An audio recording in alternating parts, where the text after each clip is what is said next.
ज्यावेळेस आपल्याला हलकी फुलकी अशी भूक लागते आणि काहीतरी असं चटपटीत खाऊ वाटतं स्नॅक्सला, आणि रोज रोज तेच तेच खाऊनसुद्धा कंटाळा येतो, म्हणून जरा काहीतरी नवीन ट्राय केलं पाहिजे, नवीन टेस्ट आणि नवीन फ्लेवर असलेला नाश्ता. तर आज मी तुम्हाला फक्त 2 बटाट्यापासून इतका छान टेस्टी चटपटीत हा नाश्ता बनवून दाखवणार आहे. कधीही कोणत्याही वेळी तुम्ही याला सहज बनवू शकता. खायला मात्र खूपच छान लागतो, हेल्दी आहे, टेस्टी आहे. तर चला बघूया याला लागणारे साहित्य, बनवायची कृती. तिकडे मी 2 बटाटे किसून घेत आहे. फक्त 2च बटाट्यापासून हा नाश्ता बनवू शकता आणि भरपूर क्वांटिटीमध्ये पण सुद्धा बनवू शकता. आता हे बटाटे स्वच्छ धुवून घेते. हे किसून घेतलेले आहेत आणि पाण्यामध्ये असं ठेवले म्हणजे काळे पडत नाहीत. आता हे मी सगळं पाणी काढून 2-3 वेळा स्वच्छ पाण्याने मग धुवून घेते. इकडे बघू शकता स्वच्छ असे हे बटाट्याचा किस मी धुवून घेतलेला आहे. आता आपण ह्याच्यामध्ये काय करायचं, सर्वप्रथम चवीनुसार मीठ टाकायचं. इकडेच टाकायचं ह्या स्टेजवर, नंतर टाकायचं नाही आहे. त्यानंतर आपण ह्याच्यामध्ये टाकायचे आहेत काही आपल्याला व्हेजिटेबल लागणार आहेत. त्याच्या आधी आपण ह्याच्यामध्ये टाकणार आहोत सगळ्यात महत्त्वाचं म्हणजे तिखटपणा. हे जरा जपून टाका, म्हणजे लहान मुलांसाठी बनवायचं असेल तर थोडा कमी टाका, आणि मोठ्यांसाठी बनवायचा असेल नाश्ता तर मग 1 चमच्याच्या अंदाजाने तुम्ही इथे लाल तिखट वापरू शकता. मिरचीसुद्धा टाकू शकता. त्यानंतर कोथिंबीर टाकायची बारीक चिरलेली. ह्या स्टेजवर तुम्ही आवडीनुसार व्हेजिटेबल टाकू शकता. शिमला मिरची, गाजर, पत्ताकोबी.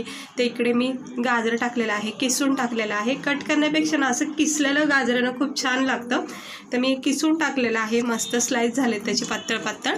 आणि त्यानंतर कोथिंबीरसोबत इथं बारीक चिरलेला 2 चमचे कांदा टाकून घेत आहे. हे बघू शकता. व्हेजिटेबल आवडीनुसार टाकू शकता. इथं पालक आहे, कोबी आहे, पत्ताकोबी, शिमला मिरची आहे, असं तुम्ही आवडीनुसार टाकू शकता. त्यानंतर इथं बारीक चिरलेला टमाटासुद्धा मी 1-2 चमचे टाकून घेते. हे बघू शकता. आता मी इतकं सारं व्हेजिटेबल टाकून घेतलं नॉर्मली. ह्याच्या व्यतिरिक्तसुद्धा तुम्ही टाकू शकता. आता इथं 2-3 चमचे रवा टाकायचा. बारीक जाड कोणताही रवा वापरू शकता. रव्याने चांगली बाइंडिंग येते. आणि दुसरी गोष्ट, क्रिस्पीपणा खूप राहतो नाश्त्यामध्ये, म्हणजे असं नरम अशी पिचपिचीत नाही होत, चांगलं कडक आणि क्रिस्पी राहतात रव्यामुळं. त्यानंतर 1 चमचा इथे सफेद तीळ, 1 चमच्याच्या अंदाजे किंवा अर्धा चमचा सफेद तीळ. सफेद तिळामुळं सुद्धा चांगली कोटिंग भेटते आणि दुसरी गोष्ट त्यानेसुद्धा क्रिस्पीपणा येतो. इकडे चटपटीत स्वाद द्यायसाठी मी मस्त असं आमचूर पावडर 1 चमच्याच्या अंदाजाने टाकलेला आहे. तुम्ही चाट मसाला किंवा एक अर्धा लिंबूचा रससुद्धा टाकला तरी हरकत नाही. थोडासा रंग येण्यासाठी इथं हळद टाकायची, अगदी अर्धा चमचा, जास्त टाकायची नाही आहे, कारण आपली काही भाजी वगैरे नाही आहे, नाश्ता आहे म्हणून थोडासा रंग द्यायसाठी. इकडे मी 3 चमचे तांदळाचं पीठ टाकले. तांदळाचं पीठ नसेल तर तुम्ही इथे गव्हाचं पीठ 2 चमचे किंवा मैदा वगैरे टाकू शकता 2-3 चमचे. काय होतं, चांगला फ्लेवर पण येतो आणि पॅक राहतो आपला हा हे बॅटर आपण करतो ना, ते पॅक होऊन जातं, क्रिस्पीपणा याने तयार असतो. भरपूर वेळ हा नाश्ता अगदी मस्त कुडकुडीत राहील. हे बघा. आणि न पाणी टाकता आपण हे सगळं मिक्स करून घेऊया, कारण की बटाट्याला ऑलरेडी त्याचं पाणी असतं, ओलापणा असतो, त्यामुळं काही आवश्यकता नाही, पाण्याची अजिबात गरज लागत नाही. फक्त हे सगळं साहित्य एकजीव करून घ्यायचं, मिक्स करून घ्यायचं. हे बघा, व्यवस्थितपणे सहजपणे मिक्स झाले न पाणी वापरता. याला 10 मिनटं जरा वेळ द्यायचं, जेणेकरून चांगल्या भाज्या मसाले सेट होऊन जातील. आणि मग 10 मिनटानंतर हे इतकं आपलं बॅटर मस्त तयार झाले.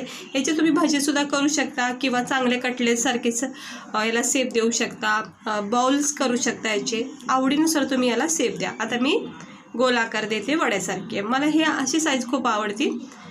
आता ही साईजसुद्धा तुम्ही लहान मोठी जशी हवी तशी करू शकता. मी मीडियम साईजची करते, किंवा असं डायरेक्ट हातावर घेऊन प्रेस करून गोलाकार देऊन तुम्ही डायरेक्ट पॅनमध्ये तेलामध्ये हलक्या हाताने सोडू शकता, किंवा असे तयार करूनसुद्धा प्लेटमध्ये ठेवू शकता.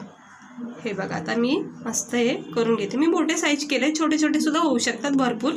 ते मी इतके बनवलेले आहेत. आणि थोडा बॅटर राहिला आहे त्याचंसुद्धा नंतर बनवते. पॅनमध्ये तेल तापत ठेवायचं आणि आपण जे बनवलेले बॅटरचे काय बोलतात त्याला, ते गोल साईजचे वडे बनवले ते ह्याच्यामध्ये टाकायचे, एक एक करून सोडायचे आणि मस्त डीप आचेवर ह्याला फ्राय होऊन द्यायचे. ह्याला तुम्ही डीप फ्रायसुद्धा करू शकता. हे बघा असं. आणि हे नॉर्मल तेलामध्ये सुद्धा याला तुम्ही असं गोल्डन ब्राऊन होईपर्यंत चांगलं शेकून द्यायचं. याला घडी घडी सारखं पलटी करायचं नाही आहे, थोडा वेळ देत राहायचं आणि मगच याला पलटी करायचं आहे, जेणेकरून काय होतं, बॅटर आपला पॅक राहतो, तुटला जात नाही. मध्ये मध्ये तुम्ही गॅसची फ्लेम जी आहे ना ती हाय करू शकता. एकदा ह्याच्यामध्ये कडकपणा तयार झाला ना मग फ्लेम थोडीशी हाय केली तरी हरकत नाही. हे बघू शकता त्याचं चमच्याच्या सहाय्याने नाही सहजपणे असं पलटी करता येतं. मला तर जमत नाही असं सिंगल याने, तर मला चमच्याची सहायता लागते.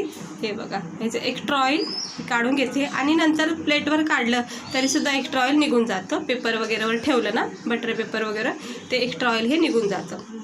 हे बघा, आता मी हे काढून घेतले आहे. सुरुवातीचे बॅचचे आपले 3 हे वडे जे आपण केले ते काढून घेतले आहेत. हे असं सगळं एक्स्ट्रा ऑइल निथळून घेतलेलं आहे मी. आता आपण उरलेले सुद्धा याच्यामध्ये ह्याचे टाकून घ्यायचे. हे बघू शकता, हे हाताने सुद्धा तुम्ही असे सेट करू शकता. लहान मोठे याला असं साईज करू शकता. मी थोडंसं याला मोठं केलेलं आहे. आता याला पण फ्राय होऊन द्यायचं. मला तेल जरा जास्त वाटते. नाश्त्याच्या अंदाजाने तरी जास्त तेल पडण्यात आलं आहे. खूप कमी तेलामध्ये हा नाश्ता तयार होतो. तर मला वाटतं हे तेल मी जरा काढून घेते, कारण की इतकं तेलाची आवश्यकता नाही आहे आपल्याला. थोडासा गॅस बंद करून हे तेल मी एका वाटीमध्ये काढून घेते. हे जरा साईडला करून घेते. एवढ्या तेलाची आवश्यकता नाही, पण कधी कधी काय होतं, आपल्याकडून पडलं जातं जास्त तेल. हे बघा, आता मी हे काढून घेतले आणि खूपच कमी आता तेल इथं पॅनमध्ये तुम्हाला दिसत आहे. ह्या वाटीमध्ये तुम्ही बघू शकता एक्स्ट्रा ऑइल मी सगळं काढून घेतले, कारण एवढी आवश्यकता नाही. खूप कमी तेलातच हे नाश्ता तयार होतो. तर मला ते जरा जास्तच वाटत होतं बघताच वेळेस, म्हणून मी काढूनच घेतलं ते तेल नकोच. आणि आता खूपच कमी तेलामध्ये हे उरलेले सुद्धा मी सगळे फ्राय करून घेणार, म्हणजेच शेकून घेणार आहे. हा नाश्ता असाच आहे, याला कमी तेल लागतं, काही तेलाची आवश्यकता नाही. आणि जर तेल जास्त पडलं तर लगेचच काढून घ्यायचं. हे बघा, आता हे परफेक्ट तेल झालं आहे. इतकं तेल पुरेसं आहे. चांगलं शेक द्यायचं. मस्त रंग आलेला आहे, क्रिस्पीपणा तयार झालेला आहे. खूप मस्त हेल्दी नाश्ता आहे, खूप छान नाश्ता आहे. याच्यामध्ये आपण व्हेजिटेबल टाकले आहेत, मस्तपैकी बनवलेला आहे. सकाळी किंवा संध्याकाळी स्नॅक्स टाईमला तुम्ही हा नाश्ता बनवू शकता.